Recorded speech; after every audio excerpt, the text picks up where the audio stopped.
Races like that All-Star race we just saw are gonna save NASCAR.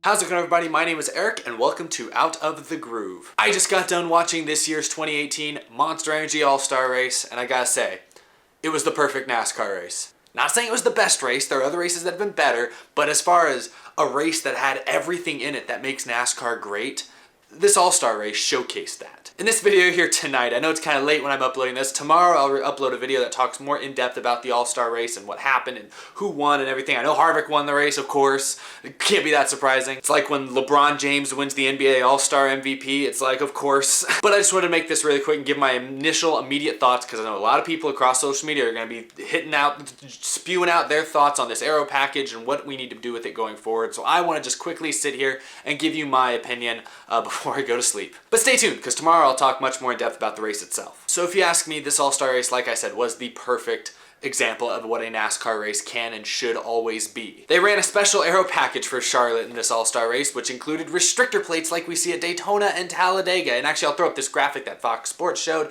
They were running special aero ducts, obviously the huge rear spoiler. They had the restrictor plate, like I said, same as what they'd run at Daytona and Talladega. Splitter was different as well. So it was an all-around, just completely different looking race car than what we typically see on a mile-and-a-half racetrack like Charlotte. And that resulted in, I'll show you some screen grabs, a lot of pack racing similarities, a lot of drafting, three wide racing, a lot of jostling for position. The draft was important, but it wasn't the only thing that was important. Cars could get away. Kevin Harvick had a super fast race car, and he was able to kind of get away at times, so the draft wasn't 100% reliant on speed, or reverse that, speed wasn't 100% reliant on the draft, but the draft definitely was a big factor, bigger than it would usually be at a mile-and-a-half. But as a result of all these big spoilers and the restrictor plates, these cars were really only ever going about 170 miles an hour at their fastest. This is Charlotte, a track where cars can easily get close to 200 when you take these restrictor plates or when we're under the normal rules package, but with this package, the cars were only going about 170, maybe 175 in the pack in the draft on the straightaways, so they were a lot slower, and it allowed for a lot more maneuverability. You saw cars basically running right on qualifying. We saw cars running right along the bottom white line all the way around the track like you'd see at Daytona. It was interesting. So the question people are asking is, should this be a universal package for every mile-and-a-half race? Is this the solution to what a lot of people have been calling, boring racing at mile-and-a-halfs? Mile-and-a-half racetracks have not been very popular with fans the last few years, really since the Gen 6 car was introduced. It's just because of the reliance on aerodynamics. Aerodynamics on these mile-and-a-half racetracks cause the cars to be way too unstable, makes it way too hard for cars to pass each other, and has resulted in typically less than thrilling racing. But what we saw in this All-Star race here tonight was tons of three-wide racing, tons of passes. The battles for the lead were exciting, especially in the open race. We saw a lot of jostling positions for the lead. In the actual All-Star race, I know we saw Harvick kind of get away from the field, but I think that was just Kevin Harvick's amazing. So once he got to lead, he was hard to pass. But other drivers, we saw good battles for the lead.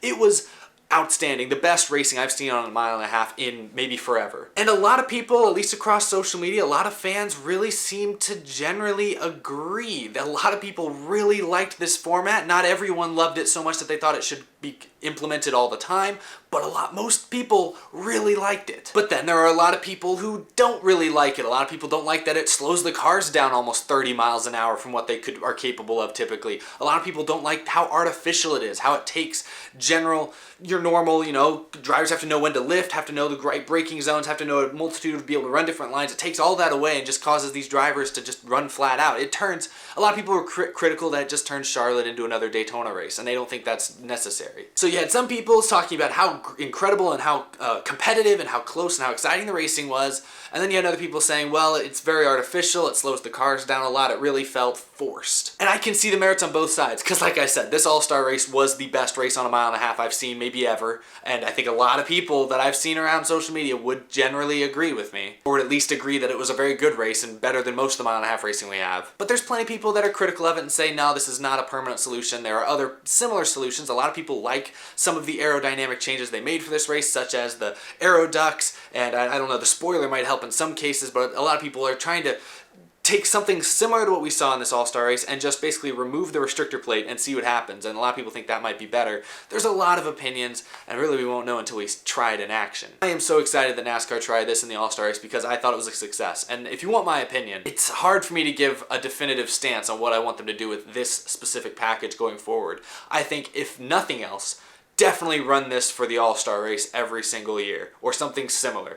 If this was kind of the exclusive All-Star race package, yeah, this All-Star race would become a must-see event. Ticket sales would rise over time, views would go up, this would become a major event. The major event that NASCAR keeps trying to make it. They keep trying to hype up the All-Star race like it's a big event, but it never really is. This was the first year that it really was. It's a must-see event if you're a race fan, and I think if they kept this package at least exclusively for the All-Star race, it would continue to be that for probably several years, many years to come. If you ask me though, maybe it's premature, maybe it is, but I don't see why NASCAR should stop there. I'm not saying we need to put this exact same package on every mile-and-a-half race for the entire schedule, but I think they should try to do something very similar. This should have been enough proof of concept that they can do similar things to improve the racing at every other mile-and-a-half. I don't need pack racing in the draft in every single mile-and-a-half race. I don't necessarily want that, but I know the aero ducts are a big improvement. Some of the aero stuff, drivers were able to suck up to the back of other cars better than they're typically able to at mile-and-a-halfs. Passing, especially in clean air, was a little more difficult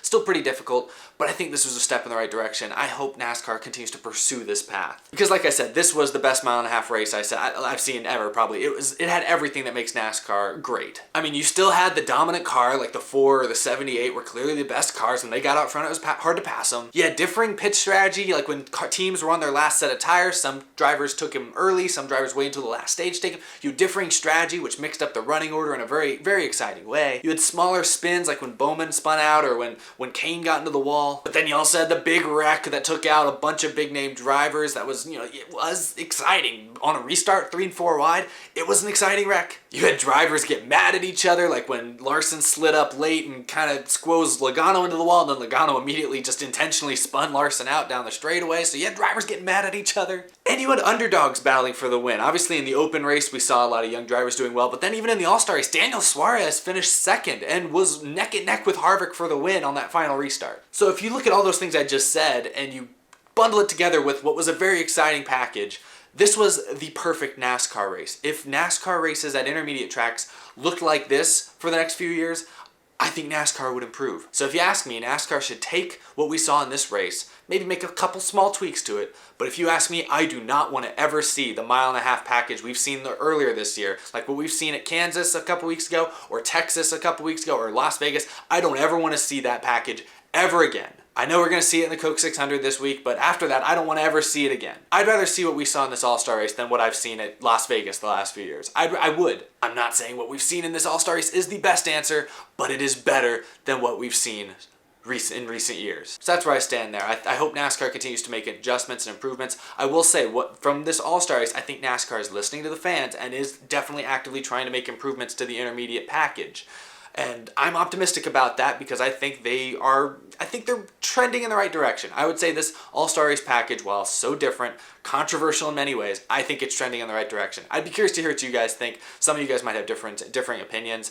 I know some people are critical of this package. They say it takes driver skill out of it a little bit more. I don't know about that. We still saw veterans like, Kurt Busch spinning out all on his own. Those cars were still handfuls to drive at times. So I'm not going to say it completely rules out driver skill. Like I said, I just think if NASCAR were to swap out the current mile-and-a-half package with this All-Star package, I think that would be a step in the right direction, and I hope they then move forward, and maybe I'd like them to get rid of the restrictor plates down the road here. I don't want to keep restrictor plates on mile-and-a-halfs, but the restrictor plates were better than what we had before, and I just gotta say it. So anyway, like I said, let me know what you guys think of this package. Did you like the race? Did you hate the race? Are you excited that Harvick won? Again, I'll get into stuff that happened in the race, like Harvick, like some of the underdogs, things I mentioned. I'll get into all those details tomorrow. This is just a late night episode I don't want to make. Throw my opinion out there, hear what you guys have to say. So thanks for watching, everybody. Follow me on Twitter @DexRacing. I'm always tweeting. You can sponsor the show like these fine people right here.